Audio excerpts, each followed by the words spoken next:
자, 오늘 제가 할 시간은 이전 시간과는 조금 다르게 실제 개발자들 위한 것이라 좀 달립니다. 정신을 좀 차리셔야 될 것 같고요. 그리고 강의 대상은 지금 저는 여러분들은 제 동료고 그다음에 저는 또 이분들에게 신나게 이제 제가 알게 된 것들을 떠드는 기분으로 이제 말씀드릴 것 같고요. 그리고 자꾸 눌러주네요. ASM.JS가 뭔지 알고 싶어서 미쳐버릴 것 같은 분들이라 저는 믿고 말씀을 드리고자 합니다. 그래서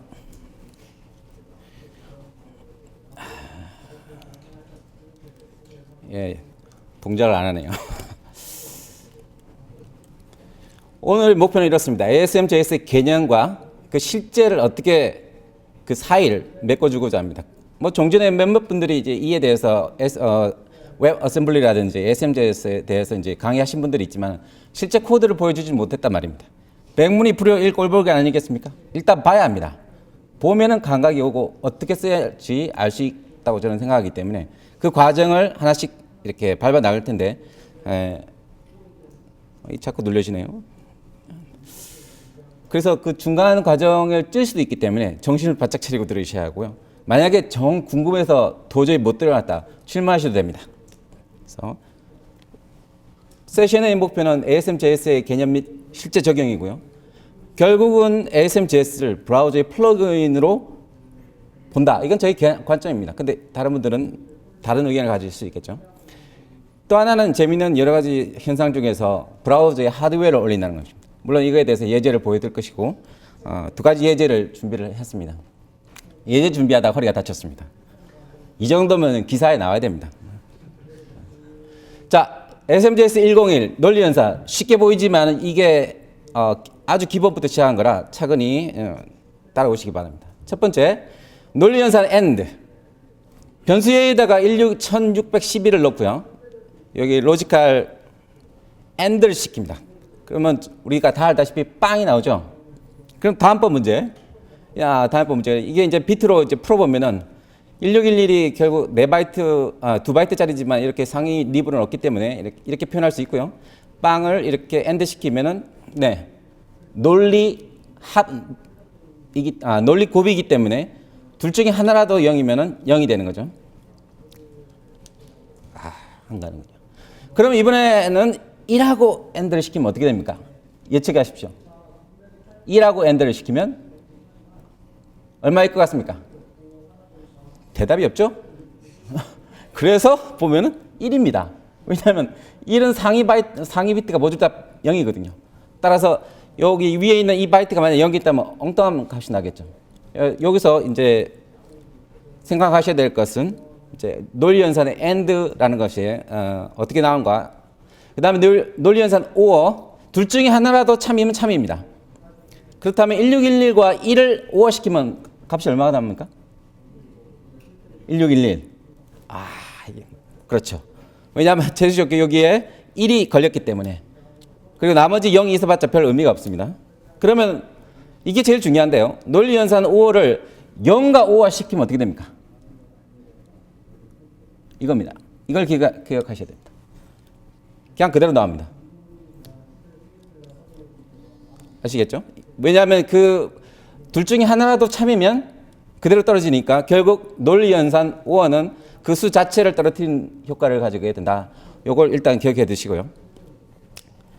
그렇다면 이게 이제 그 결론입니다. 뭐가 있든 간에 0과 논리 연산 OR을 시키게 되면은 그 자체가 떨어진다.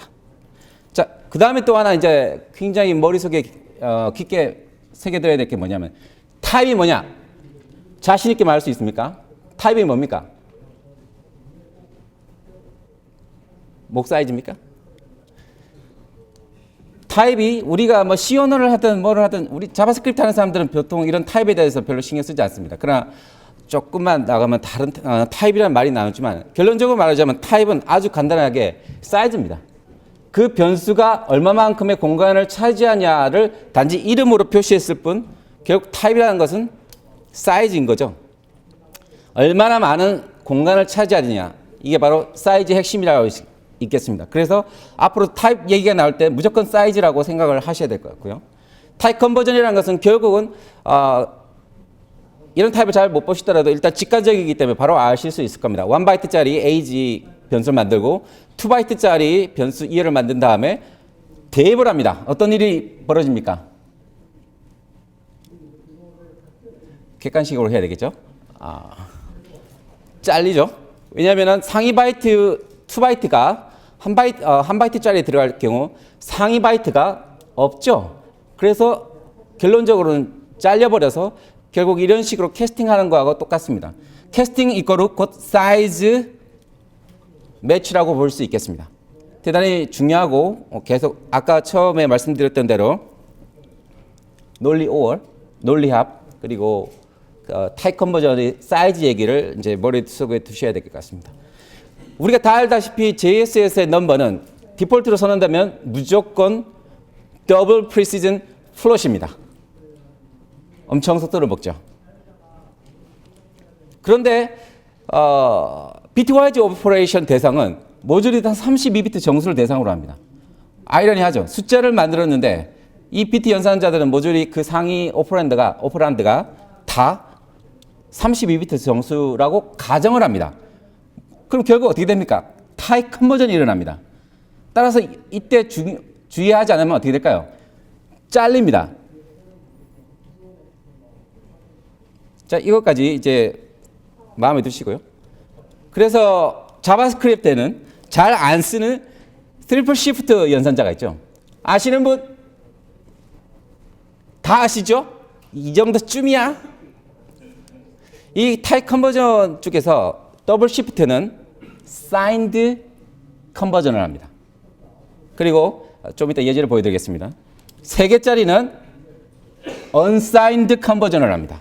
signed, unsigned는 알다시피 부호가 붙냐 안 붙냐 이건 기초적으로 아는 거라고 생각하고 넘어가겠습니다. 어레이 인덱스는 여기 에크마스크립트 선언 15, 44, 14에 선언되어 있길 양의 정수를 받아들이게 되어 있습니다. 그런데 웃기게도 해보시면 알겠지만 마이너스 넣어도 동작하고요. 마이너스 1.5 넣어도 동작하고요. 완전 뭐든 상관없답니다. 이게 혼란을 주죠. 어쨌든 기본적으로 스펙에서는 무조건 unsigned 인티저가 들어온다고 가정하고 있습니다. 따라서 그게 만약 아닐 경우 오동작할 수 있습니다. 어디서? 필터에서 오동작합니다. 그렇다고 스펙을 우리가 다 뒤져야 되냐? 그럴 수는 없죠.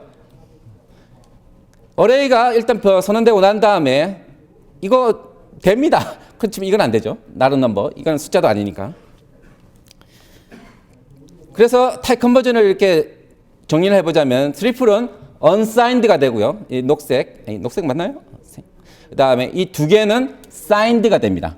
간단히 말해서 어떤 수를 갖다가 트리플 하면 그건 양의 정수로 컨버전 하겠다는 뜻이고 만약 걔가 숫자가 아니라 문자라고 하면 그에 대응하는 correspondent한 숫자로 바꿔치기 합니다.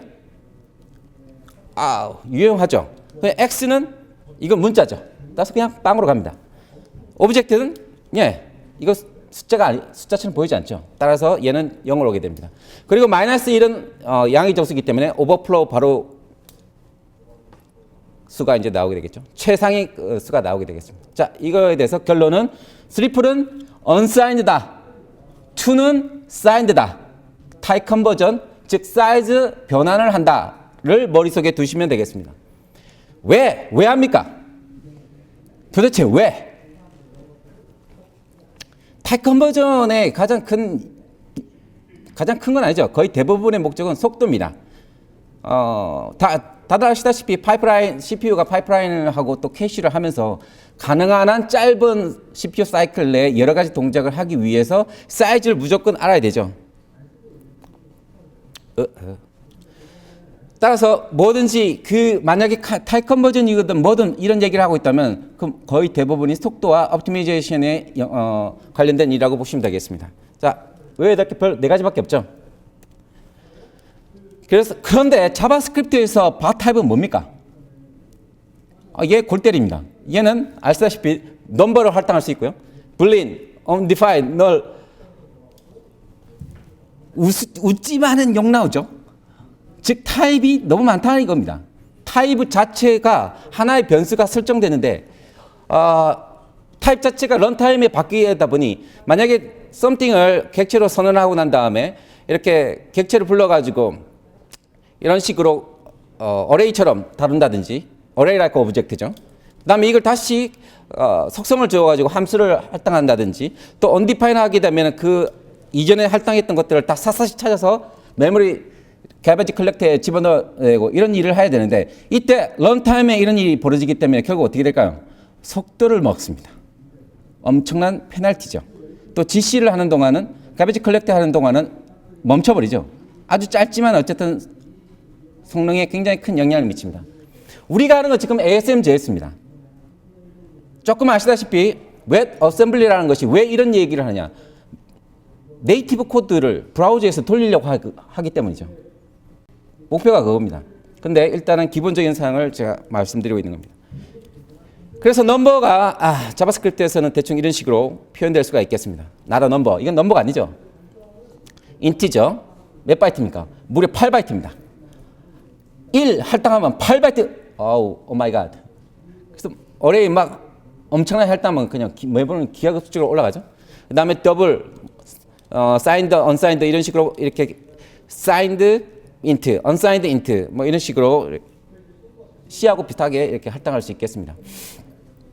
자, 아까도 이제 말씀드렸듯이 다시 한번 말씀드리지만 속도의 가장 큰 문제 자바스크립트에서 변수가 여러 가지 타입을 받으면서 런타임 때 타입 스위칭을 할 수 있기 때문에 전부 다 이 속도를 먹는 것의 가장 큰 원인은 레퍼런스 카운팅과 GC입니다.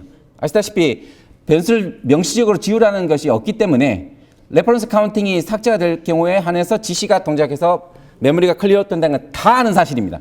이게 바로 속도 페널티라는 거죠. 가장 골치 아프면 클로저입니다. 아시다시피 클로저를 이렇게 일부러 이제 조금 두세 개를 겹쳐봤는데 1000번 돌 동안 함수를 만들고 다시 꺼내서 함수를 만들 때 CNT는 일대 클로저 변수로서 다 기억되죠. 저게 끝날 동안 저 변수들은 풀이 안 됩니다. 다 아시다시피 이게 다 이제 레퍼런스 카운팅 때문이고 GC의 영향을 받기 때문에 실제 돌아갈 때 이 문제를 해결하지 못하면은 속도는 뭐 보장할 수 없게 되겠죠.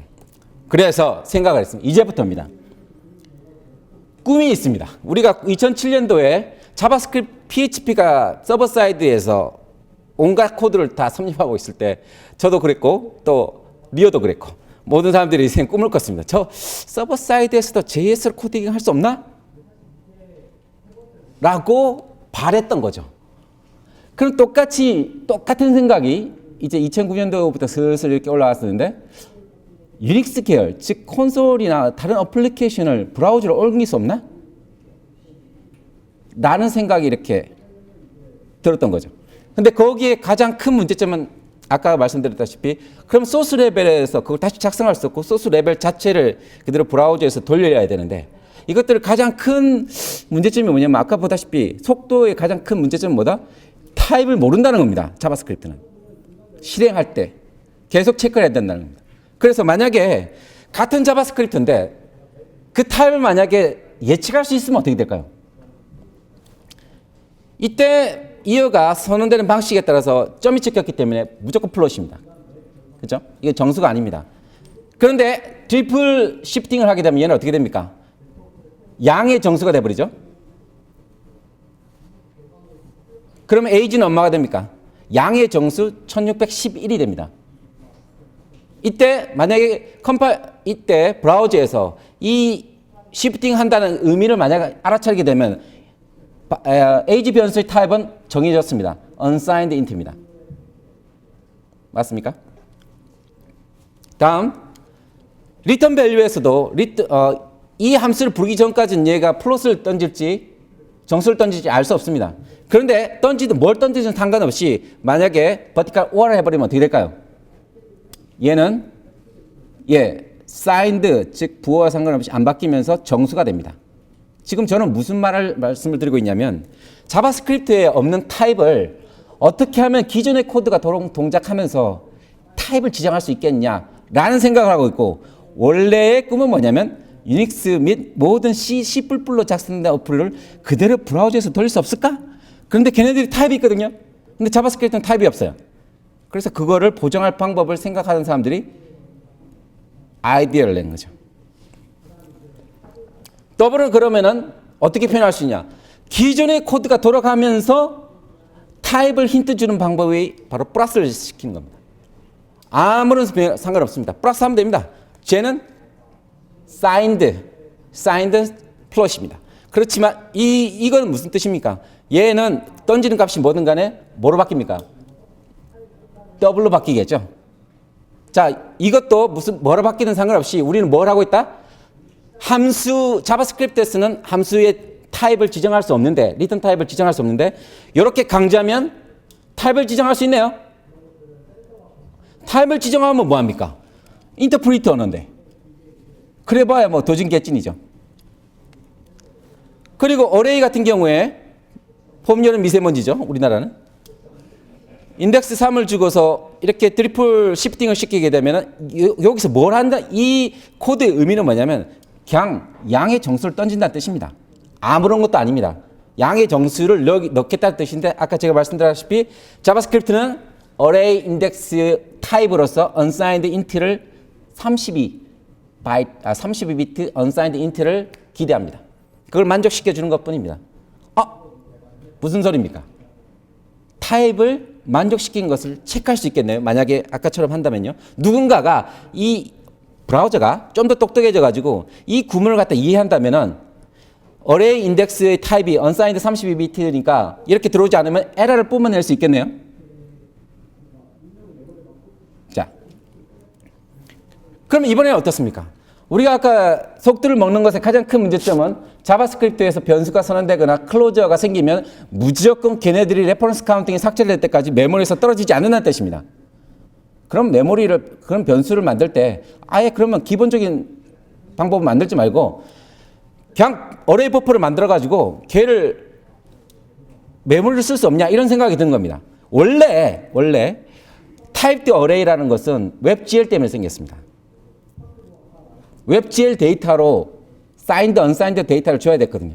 그래서 바이너리 계열의 어떤 데이터를 갖다 제공하기 위해서 타입드 어레이라는 변수 타입이 생겼고 그걸 우리는 어떻게 이용하느냐.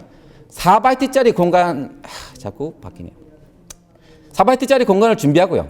걔를 16비트, 즉 2바이트씩 읽는 타입의 이어로 만들면 얘는 어떻게 됩니까? 16비트 인티저입니다. 쇼트죠. 그리고 8바이트짜리, 즉 이 4개를 하나, 즉 4개의 8바이트 단위로 읽겠다고 이렇게 선언하면 에이지는 무슨 타입이 됩니까? 케어 타입이 되죠. 여기에 뭐든 상관없습니다. 여러분들은 자꾸 머릿속에서 생각해야 될 것은 타입 얘기를 하고 있는 겁니다. 자바스크립트에 없는 타입을 기본적으로 기존 스펙이 없는데 이렇게 하면은 만약에 브라우저가 조금만 더 똑똑해서 우리가 이렇게 하고 있다는 것을 알아채면은 얘네들은 타입을 알 수 있다는 뜻이 됩니다. 계속 가보죠. 그래서 24바이트짜리 공간을 만들어 놓고 거기서 한 바이트는 첫 번째 인덱스에서 32비트 양의 정수 변수를 만들고 4바이트 뒤에는 다시 16이 크기만큼 8바이트 캐러 타입을 만들고 이런 식으로 만약 한다면은 긴 메모리 공간을 그냥 선점해 버리는 겁니다. 만들어 놓고 특정 사이즈 블록 위치에 따라서 변수처럼 만약에 인덱싱 한다면은 레퍼런스 카운팅이 생길까요? 안 생깁니다. 굉장히 간단합니다. 자, 이제 슬슬 본론으로 들어가고 있습니다. 그래서 어레이를 결론은 뭡니까? 어레이를 메모리로 쓴다는 겁니다. 여기까지가 기본이었습니다. 자, 우리는 ASM.JS를 얘기하는데 느닷없이 이제 M스크립튼 얘기를 해야 되는데 이 M스크립튼이란 툴은 원래 ASM.JS하고 처음부터 이렇게 관련이 있는 건 아니었고요. 알론 자카이가 이 모질라의 후원을 받아서 시작한 프로젝트가 되겠습니다. 2010년 8월에 이제 첫 커밋이 있지만 그 이전에 훨씬 더 활동이 있었겠죠. 트랜스파일러는 알다시피 소스를 다른 소스로 변환시키는 것을 트랜스파일러라고 합니다. 그리고 위치는 따라 알 수 있고요. 로우레벨 버추얼 머신이라고는 아시다시피 애플에서 처음에 자기들 오브젝티브 C의 옵티마이저로 이렇게 만들었던 그 LLVM이 시간이 갈수록 그리고 세월이 갈수록 굉장히 강력해져서 GCC 컴파일러를 대체할 정도까지 오게 됐습니다. 그런데 이 LLVM이라는 패키지에서 M스크립트는 그 부분을 쓰고 있는데 조금 이따 생각하자면 이렇습니다. 여기까지가 LLVM이라고 보시면 되겠고요. M스크립트라는 패키지는 C나 C++로 된 소스를 컴파일하는 패스트 컴파일러라고 하는 부분이 있습니다. 그 부분이 있는데 걔가 LLVM이 알아듣는 Inter-Representation Object, 즉 이게 오브젝트 코드죠. 기존의 이제 GCC나 이런 걸 말하자면. 그리고 옵티마이저가 걔를 링크를 합니다. 이론적으로 LLVM은 이 앞에 있는 프론트 이 부분을 프론트 엔드라고 하는데 C나 C++ 외에 파이썬, 펄, 루비 등등등등등 만약에 프론트 엔드만 제공되면은 이 중간 과정과 마지막은 다 공유를 합니다. 즉 이론적으로는 루비로 만든 소스 코드가 C로 만든 거하고 얼마든지 상관없이 섞여서 마지막 결과물이 나올 수 있다는 거죠. 그게 LLVM의 장점입니다. 그래서 C나 C++로 된 소스 코드를 M스크립트 여기서 이 M스크립트의 패스트 컴파일러라고 하는 컴포넌트가 LLVM용으로 컴파일을 하고 그 중간 과정을 거쳐서 바이너리가 나오는 게 아니라 트랜스파일러니까 마지막 결과물로서 자바스크립트 코드가 나온다는 것입니다. 이게 M스크립트의 오버뷰가 되겠습니다. 그런데 재밌는 것은 M스크립트의 그 예제인데요.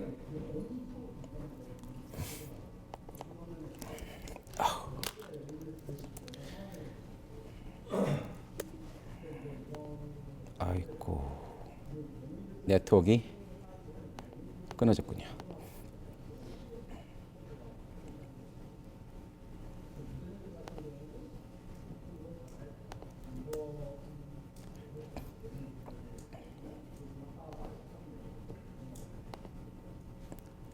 인터넷이 안 되는 관계로 바로 다시 진행하겠습니다.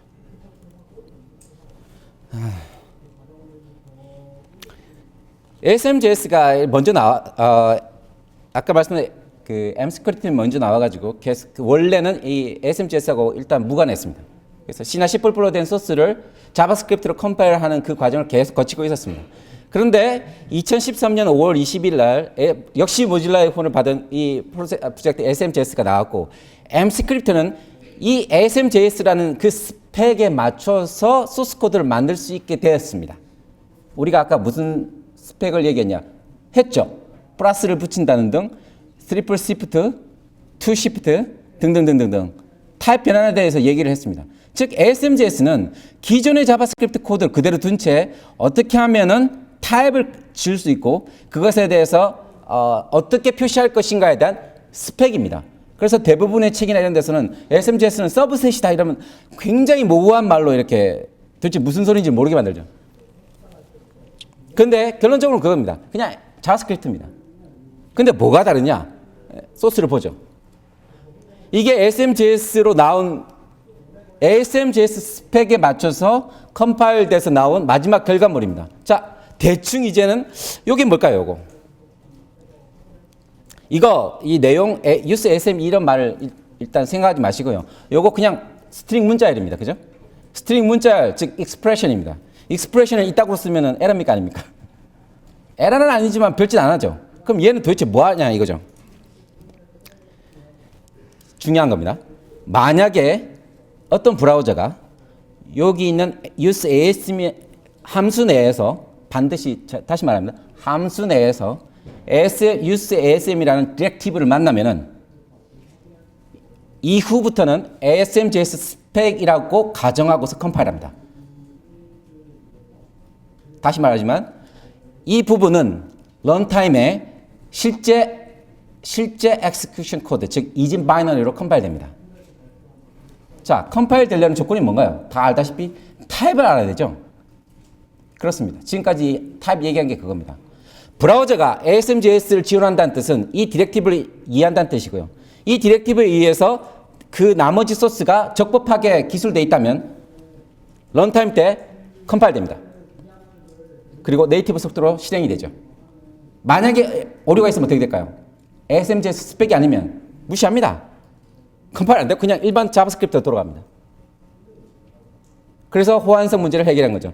근데 여기 보시면 알겠지만 버퍼 여기서 이제 전달받은 버퍼를 8바이트짜리로 어디서 많이 됐던 거죠. 우리 대학 강의 때는 뭐 힙이고 스택이고 뭔지 모르겠지만 엉덩이는 아닙니다.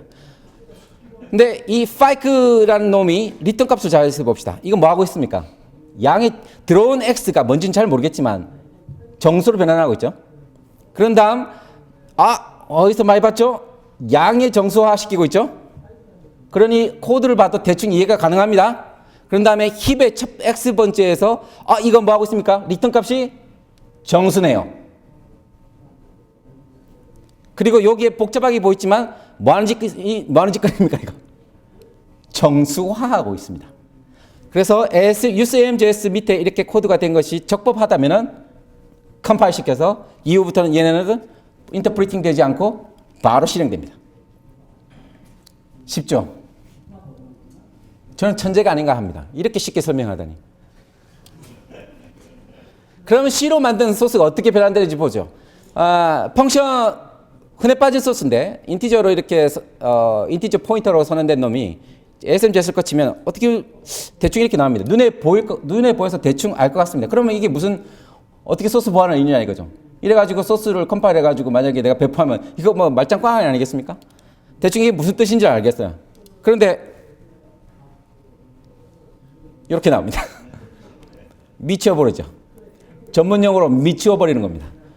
그러니까 알 수는 있죠. 우리는 디스크 환자 아니겠습니까? 그 정도의 내력을 가진 사람은 이거 프리티파이 해가지고 이거 다 걸은 다음에 이름 하나 주면서 뭐 하는 짓인지 알아낼 수 있습니다. 그런데 그 소스 코드가 7메가입니다. 못하죠. 그래서 질립니다. 어쨌든 그 코드가 이렇게 나온다는 뜻은 각각의 타입이 전부 다 미리 계산돼서 나온다는 것이고 결국 나도 눈에 봐도 이거 어떻게 건들 건가요? 거의 불가능입니다. 그래서 아델도 피해갈 수 없었습니다. 아델도 헬로우 C를 불렀죠. 그래서 우리 한번 실제로 어떻게 되는지 한번 봅시다.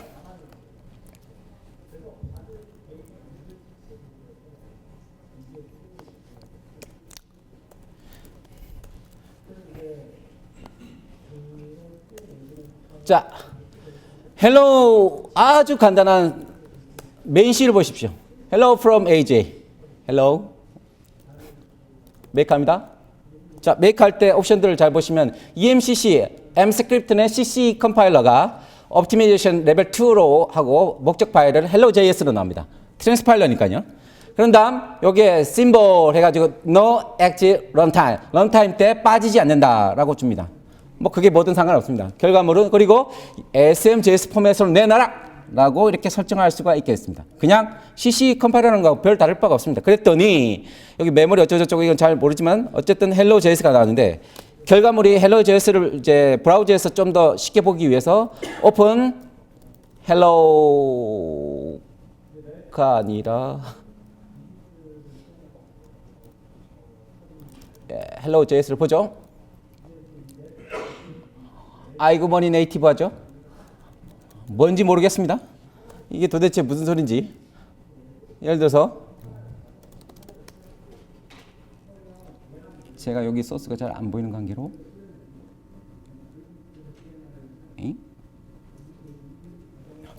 화면이 보이질 않네요. 제가 여기를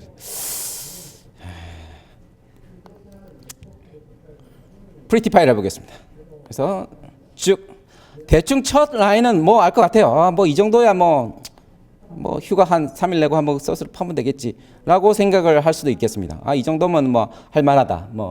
안 보이네. 예. 컴파일 돼서 나온 소스 코드가 눈에 보일 때 뭐 대충 이렇게 이렇게 보입니다.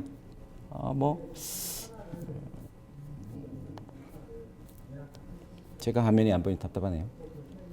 그런데 얘는 이제 두 번째 예제를 보겠습니다. 공이 예제를 보면 리드 파일, 즉 파일을 읽어서 이제 표시하는 부분을 이제 만들어 보겠습니다. 그랬더니 이번에는 그냥 간단합니다. 그 테스트 밑에 hello.cpp 내용을 보시면은 그냥 파일을 읽어서 테스트 그 아래에 있는 이 파일을 읽어서 그냥 아주 심플하게 풋 케어 하는 겁니다. 화면으로 뿌려지겠죠. 그럼 이게 컴파일 돼서 나온 결과물은 어떻게 되냐면은 일단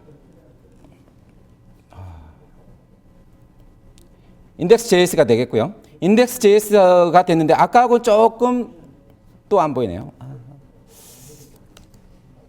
이번에는 좀 뭔가 약간 더 추가됐습니다. 그리고 이게 컴파일돼서 나온 것을 조금 쉽게 보기 위해서 얘가 index.html을 만들어줍니다. 자바스크립트니까요. 또 안 보이네. 이렇게 나옵니다. 그럼 이 소스 파일은 어디 있냐? cat 테스트 밑에 hello. 이 내용입니다. 이 컴파일된 내용이 잘 안 보이는군요. 그냥 이렇게 이건 신경 쓰지 않으셔도 돼요. 이게 그냥 템플릿이라서 얼마든지 없애버릴 수 있습니다. 결국 이렇게 브라우저로 이렇게 떨어진다는 거죠. 좀 더 재미있는 예제를 볼까요?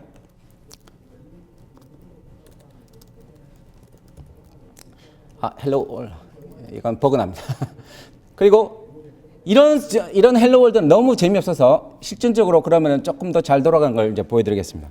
제가 좀 여기 스마트워치류인 패블 코딩 하는데 패블 언어팩을 좀 만들었으며 패블 코딩에 좀 빠져 있었습니다. 근데 얘를 갖다가 어떻게 디버깅을 하냐면은 패블 빌드 여기 보면 인스톨 에뮬레이터 초크라고 해가지고 컴파일을 시키면은 패블 소스가 C로 된 패블 소스가 컴파일이 되고 그리고 M 스크립트 QEMU로 만들어진 그래서 실제로 얘가 돌아가듯이 실제로 동작합니다. 그리고 여기서 만약에 제 코드 중에서 하나가 이제 이게 돌아가는 이제 마치 이제 다이버 시계처럼 베젤이 돌아가는 식으로 주는데 이게 너무 빨라요. 저는 조금 더 늦게 하고 싶다는 겁니다. 그럼 그 부분을 이제 잠깐만 고쳐보죠. sub L 화면이 잘 안 보이니 저도 답답하네요. 고칠 수 있을까요? 예측하지 못한 안 되겠네요. VI로 하겠습니다. VI src 밑에 눈에 안 보이니 Sunny Lulling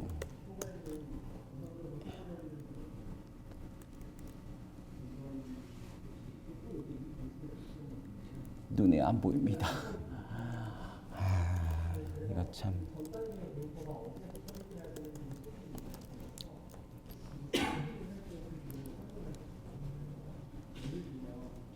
써니 다이버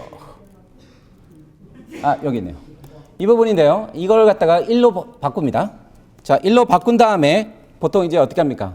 다시 컴파일하죠. 컴파일하고 그 다음에 다시 에뮬레이터로 집어넣어야 합니다. 그래서 여기서 만들어진 것을 다시 팹을 똑같은 짓을 또 합니다. 저희 인생의 반은 컴파일러 화면이 올라가는 것보다 다 끝났습니다. 그래서 이게 다시 들어갔고요. 그러면 이번에 속도를 줄인 늦어졌네요. 자, 이게 지금 뭘 얘기하고 있냐면 C로 만든 인베디드 기기든 뭐든 간에 이렇게 C로 만든 어플을 이렇게 디버깅하는 건 굉장히 힘이 듭니다. 저게 만약에 굉장히 큰 사이즈였고 만약에 포인트를 포함하고 이렇게 있었다면 어떻게 될까요? 컴파일하고 픽사인 낳고 주고 굉장히 힘듭니다. 그런데 말입니다. 이것을 많이 듭니다. 얘를 브라우저로 올리면 어떻게 될까요? 패블 어플리케이션을 브라우저로 올리는 겁니다. 왜 올립니까? 여러 가지 이유가 있겠죠. 근데 저는 여기서의 목적은 조금 더 디버깅을 편하게 하고 마치 ID를 만드는 것처럼 할 수 있다면 어떻게 될까요? 그래서 해봤습니다.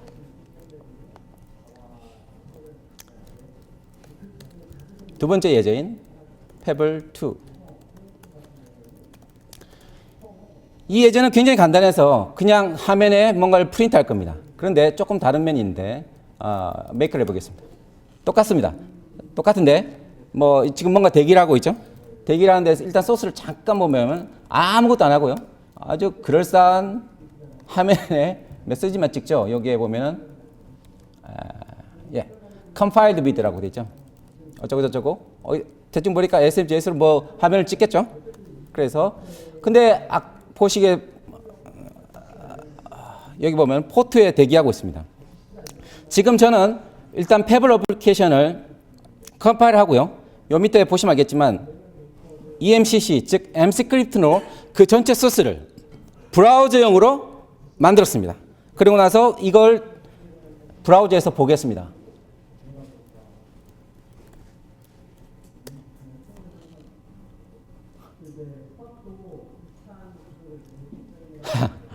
화면에서 그냥 폐브리 뜨죠. 근데 여기서 했다면 이거 아무것도 아닙니다.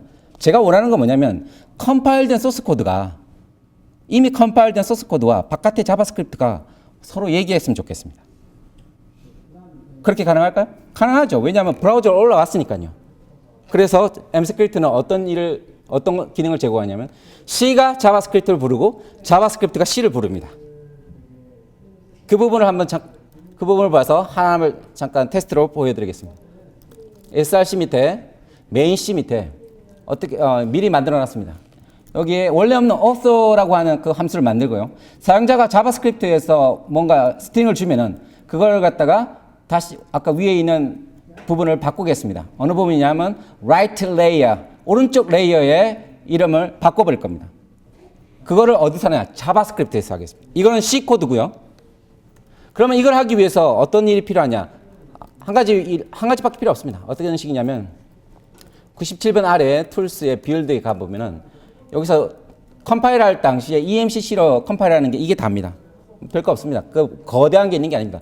모든 소스를 한 번에 컴파일하면 되는데 이때 이 보시면 알겠지만 좀 이따 설명해 드리겠습니다. 이 부분은. 근데 이 부분이 이제 스톱 래퍼 코드가 되겠고 어쨌든 이 부분 무시하시고 여기에 보이시죠? auth가 익스포팅 되어 있습니다. 내가 브라우저에서 쓰고 싶은 함수는 그냥 여기 목록에 넣으면 됩니다. 단 네임 맹글링이 일어나기 때문에 언더스코어가 붙는다 이것만 주의하시면 되겠죠. 그런 다음에 그러면 자바스크립트 쪽에서는 어떻게 하느냐? 이미 컴파일 되어 있을 테니까요. 저는 콘솔로 가서 auth가 있는지 일단 가기 전에 이거를 갖다가 어떻게 브라우저가 이제 알아들어야 되니까 extended라고 해서 이 소스 코드에다가 이렇게 어떻게 했습니까? 이 모듈은 이 M스크립트로 컴파일된 것에 기본적으로 여기에 모듈이라는 이름으로 들어와 있습니다. 이 auth를 바깥쪽에는 auth라고 하는 API를 보이고 리턴 값은 void고 스트링을 받아들이는 자바스크립트 변수 즉 함수를 만들어 버립니다. 따라서 저는 아무 문제 없이 이 auth가 있니? 라고 물어볼 수가 있습니다.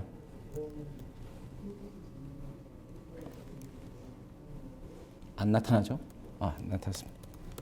auth가 있니? 라고 물어보니 뭐가 보이네요. 그러면 여기 화면을 잘 보시겠습니다. 여기서 auth에다가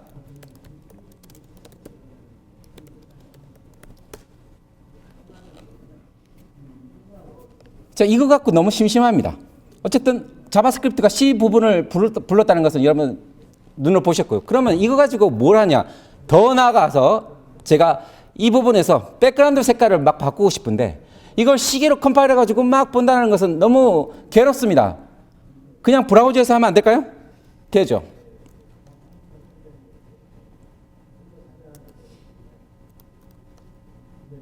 지금 이 소스 코드는 제가 익스텐션에다가 집어넣었는데 여기 보시면 그 또 하나 만들었습니다. set screen background color라고 해가지고 만들고 이게 넘버 RGB 코드를 받아들일 수 있도록 그렇게 수정을 했습니다. 잠깐 보시면은 간단하죠. RGB를 만들어서 걔네들을 합산해가지고 그냥 백그라운드를 바꾸는 걸로 그냥 만들고 이러면 어차피 바꿀 거기 때문에 그리고 컴파일 할 때 build EMCC 아래에다가 자바스크립트에서 쓸 것들은 전부 다 익스포팅 해주면 되므로 그냥 선언만 해줍니다. 선언해주고 난 다음에 자바스크립트 코드 쪽에서 스톱에서 어떤 이름을 쓸 것인가를 제가 정하면 되겠죠. 그런 다음 자바스크립트 코드가 만들어질 때요. 여기에 가서 build 스크린이 아니죠. 여기서 build 더블 하면은 여기에 제일 아래 보시면 마우스 핸들링이라는 소스를 제가 미리 넣어뒀습니다. 마우스 핸들링은 그냥 자바스크립트 jQuery 소스로서 그냥 오른쪽 마우스나 이런 것들 받아들여 가지고 소스 이렇게 적절히 RGB 코드를 만들어서 C 쪽에다가 넘겨주는 일을 합니다. 그 결과 바깥쪽에서 어떤 짓을 해서 C 소스를 직접 다이렉트로 바꿀 수 있게 되고 이것을 더 API를 확장시켜서 라운드를 어떻게 그리고 렉탱글을 어떻게 그리고 또 이 위치를 어떻게 잡고 디자이너 같은 그 컴포저를 만들어낼 수 있겠죠. 이게 예제가 되겠고 두 번째 예제가 되겠고요. 여기서 여러분들이 이제 봐야 될 것은 그러면 제가 모든 것들 다 해야 되냐? 그렇지 않습니다. 즉 M스크립트는 자주 쓰이는 것들 그리고 아주 펀더멘탈한 것들을 다 기본적으로 제공해서 그것들을 이제 그냥 선언 하나로 다 끌어들입니다. 즉 아시는 분 뭐 별로 없겠지만 아주 유명한 프론트엔드 사람들은 이게 C라서 별로 잘 생각하지 못하지만 SDL2는 거의 팔방미인이라 모든 플랫폼에서 다 돌아가죠. 그래서 제일 좋은 건 오디오, 키보드, 마우스 등 외부 I/O 장치들을 통일된 코드로서 접근할 수 있게 해줍니다. 그래서 소스 컴파일, 소스 변경 없이 모든 플랫폼에서 돌아가게 하죠. 그리고 오픈GL가 다이렉트 3D를 지원하기 때문에 여기서 만들어진 게임도 있지만 지금 안타깝게 인터넷이 끊어졌으므로 통과하겠습니다. 그리고 SDL 폰트로서는 프리타입을 지원하기 때문에 거의 대부분의 폰트를 바로 다이렉트로 지원할 수 있습니다. 그리고 이 예제가 PDF를 굉장한 빠른 속도로 보는 그 예제가 되겠습니다. 사운드 같은 경우에는 볼비스라든지 오그를 지원하기 때문에 기초적으로 일단 오디오에 대해서는 해결이 가능합니다. 그다음에 이미지 처리라든지 그리고 물리 엔진, 그다음에 네트워크, 그다음에 압축 기본적으로 이런 모든 것들을 지원하는데 그럼 이걸 어떻게 쓰느냐? 간단합니다. 컴파일할 때 use 어쩌고저쩌고 이렇게 선언해 주시면 되겠습니다. 그 해당 M스크립트 버전이 어떠한 포트를 지원하느냐, 즉 이미 선언되고 만들어진 라이브러리가 뭐냐는 이렇게 EMC show 포트라고 하시면 쭉 나오게 되겠죠. 그렇게 해서 볼 수가 있겠습니다. 그래서 결론적으로 말하면 하드웨어를 브라우저로 올린다는 것, 즉 ASM.JS가 처음에 이걸 어디다 쓰겠어라고 생각하지만은 실제로 사람들이 브라우저를 여기 올리는데 또 다른 거 뭐냐면 브라우저를 아주 아두이노 같은 그런 굉장히 저용량 하드웨어에다 신기도 합니다. 왜 그럴까요? 가장 큰 이유 중에 하나는 개발 속도 때문입니다. 프로토타입 만들 때 끝내주거든요. 양방향, 즉 굳이 꼭 이걸 자바스크립트를 이런 식으로 M스크립트를 이런 개발 툴을 만드는 데 쓸 것이 아니지만은 대표적인 예제가 되겠습니다. 그럼 조금만 더 빨리 얘기하자면 그럼 모든 소스가 다 컴파일 되느냐? 아닙니다. 못합니다. 이유는 간단합니다. 자바스크립트가 싱글 스레드이기 때문에 제 아무리 날고 기어도 멀티 스레드가 지금 안 됩니다. 당연히 쉐어드 스테이트 안 됩니다. 이거를 해결하려고 하는 게 웹 어셈블리죠. 차기 버전. 간단합니다. 웹 어셈블리는 ASM.JS의 확장판, 그리고 가장 심각한 문제, 좀 이따 예제를 또 하나 보여드리겠지만 이 두 개를 해결하려고 하는 스펙입니다. 이거 Align Behavior라고 해서 그 LSB, 즉 이제 머리가 띵해지기 시작해서 말이 잘 안 나오네요. 바이트 얼라인 비헤이비어에 따라 가지고 좀 컴파일 될 수도 있고 안 될 수도 있는 좀 문제점이 있고요. 펑션 포인트를 보이드 포인터를 돌리는 어쩌고저쩌고의 함수 포인트를 만들었다가 캐스팅해 가지고 내가 이렇게 쓰니 나는 이런 아름다운 코드를 보라 하면서 내 멋대로 캐스팅을 멋대로 할 수 있겠지만 M스크립트를 거치게 되면 얘가 말펑션 동작합니다. 되게 힘든 부분이죠. 익셉션은 여전히 좀 힘든 문제입니다. 그리고 셋 점프는 해결됐는데 롱점프와 함께 스택을 이렇게 바꿔치기 하는 부분이 안 되기 때문에 이게 결국 이 두 개는 못 껴있죠. 그리고 64비트 인티저는 지원하는데 겁나게 느리다고 합니다. 이런 지원은 계속해서 이렇게 바뀌고 있고요. 그렇다고 해서 실망할 정도는 아닙니다. 얼마든지 피해갈 방법이 다 있으니까요. 심지어는 그 플로팅 포인트 그 연산을 인티저로 바꿔치기 해서 이렇게 코드를 바꿔치기 하는 기법도 있으니까요. 이런 건 거의 문제가 안 된다고 봅니다. 오페라가 있었지만 오페라는 탈락했죠. 일단 그 ASM.JS와 웹 어셈블리 현재 이쪽에서 잘 내가 주요 브라우저 다 동작하는데 특히 파이어폭스에서 제일 잘 동작하고요. 사파리스도 동작을 합니다만 조금 느립니다. 그럼도 약간 이 동작을 안 할 때가 있습니다. 얘가 왜냐하면 앙숙이죠. 처음에 그 스토리가 너무 길어서 재밌는데 지금 시간이 별로 없으므로 어쨌든 어쩔 수 없이 ASM.JS가 이렇게 잘 될 줄 몰라서 구글이 슬쩍 따라가고 있는 상황입니다. 이거를 통해서 제가 한 프로젝트는 저는 이 오픈 프론티어를 굉장히 정말 감사하고 또 고맙게 생각합니다. 이런 것들을 일반 회사에서 할 수가 없거든요. 시간을 주고 제 흥미와 돈하고 관계없이 이렇게 흥미와 또는 어떤 관심 있는 분야를 찾아서 이렇게 했다는 것 자체가 저는 너무 고맙고요. 그래서 제 프로젝트는 다이콘 브라우저라고 해서 의료계에서 쓰이는 이미지 포맷을 브라우저에서 보려고 하는 프로젝트를 했습니다. 이런 화면은 많이 보셨다시피 MRI든 엑스레이든 뭐든 병원 가면 흔히 보이는 이미지죠. 그리고 이 이미지를 다이콘 포맷이라고 하는데, 다이콘 포맷은 희한하게도 이미지지만 그 안에 데이터베이스 형식이 돼 있고, 또 링크드 트리 같이 이렇게 꼬리에 꼬리를 무는 형식으로 데이터베이스 형식이 돼 있기 때문에 굉장히 좀 복잡합니다. 아이고. 그리고 얘를 런타임 때 이렇게 찍을 때 한 사람당 적으면 몇백 개, 많으면 몇천 장의 512 곱하기 512 이미지가 생성되죠. 그걸 웹으로 본다는 겁니다. 보죠.